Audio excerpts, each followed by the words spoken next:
बेटा हमको सेवा करता बुढ़ारी में, वो सेवा हमको करा रहा। अब वो है जिंदा की नो हम ना देखे, हम झूठ नहीं बोले कि कुछ ही देर में इसकी लपटों ने अस्पताल के एक बड़े हिस्से को अपनी चपेट में ले लिया, जिससे बहुत से मरीजों को संभलने तक का मौका नहीं मिल पाया और बहुत से मरीज इस प्रचंड अग्निकांड की भेंट चढ़ गए।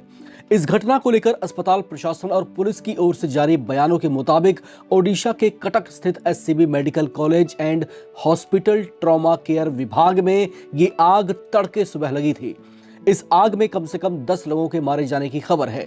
मारे गए सभी मरीज ट्रॉमा केयर के आईसीयू में भर्ती थे, जो कि पहले से ही किसी न किसी बीमारी या ऑपरेशन के कारण चल फिर पाने में असमर्थ थे। ऐसे में वे इस आग के भड़कने के बाद खुद का बचाव नहीं कर पाए और मारे गए। गेट खोला तो हम लोग को बाहर देखे तो धुआं हो गया था कैजुअल्टी के सामने। फिर उसके थोड़े बाद आग लगे चले एसी से, तो हमारा जो सिस्टम है ना, फायर ब्रिगेड का जो सिस्टम है वो काम नहीं कर रहा था, तो वो आग नहीं निभा सकते। तो फायर गाड़ी जो बाहर से आया ना, वो आके बहुत हेल्प किया, वो लोग को सेफ्टी किया। लेकिन उसमें तो बहुत लोग का जीवन हानि हुआ है और बहुत ही क्षति हुआ है। बहुत लोग को देखिए बाहर तो जैसे पड़ा है, तो अभी तक भी डॉक्टर लोग नहीं देख रहे हैं हम लोग। आग लगा है ना तो सबको बेगला दिया, हम बोला भागो ना तो जल मर जाएगा, तो हम लोग जो है ना भाग चले, है ना। और तखनी से पेशेंट को खोज रहे हैं, तखनी से जो है कोई देखने न देता है, कहाँ हमारा बेटा को रखा हुआ है, कहाँ मर गया कि जिंदा है, कोई पता नहीं है।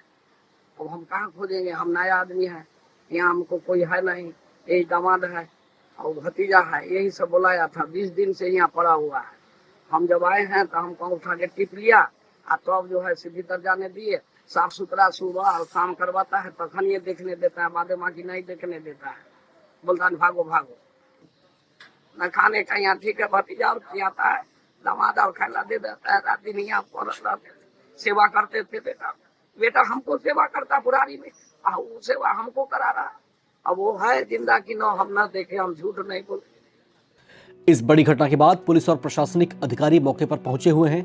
ओडिशा के मुख्यमंत्री मोहन चरण मांझी ने भी घटना स्थल का दौरा किया है और प्रभावित मरीजों और उनके परिजनों से मुलाकात भी की।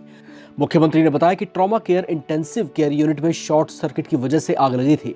दमकल कर्मियों और अस्पताल के कर्मचारियों ने आग पर काबू पाने के लिए तेजी से कार्रवाई की और कई मरीजों को बचाकर सुरक्षित वार्डों में ट्रांसफर कर पाने में सफल भी रहे। सीएम मांझी ने मृतकों के परिजनों के लिए 25-25 लाख रुपए के अनुग्रह राशि की घोषणा भी की है। और जो घटना हुआ, जो आज जो अग्निकांड हुआ, इसी आधार पर हमने जो जुडिशियल इंक्वायरी विचार विभाग तदंत करने के लिए मैंने निर्देश दे रहा हूं।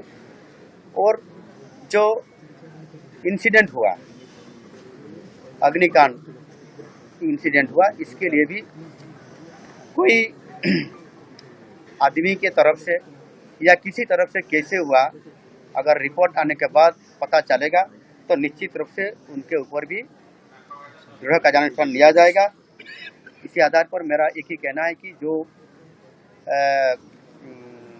पेशेंट थे उनको दूसरा वार्ड में, दूसरा आईसीयू में उनका इलाज चल रहा है। मैं महाप्रभु जगन्नाथ जी से प्रार्थना करूंगा उनके अच्छा स्वास्थ्य कैसे रहें। इसी आधार पर मैंने विभाग को भी निर्देश दे चुका हूं और निश्चित रूप से अच्छा ट्रीटमेंट उनको किया जाएगा। Subscribe to One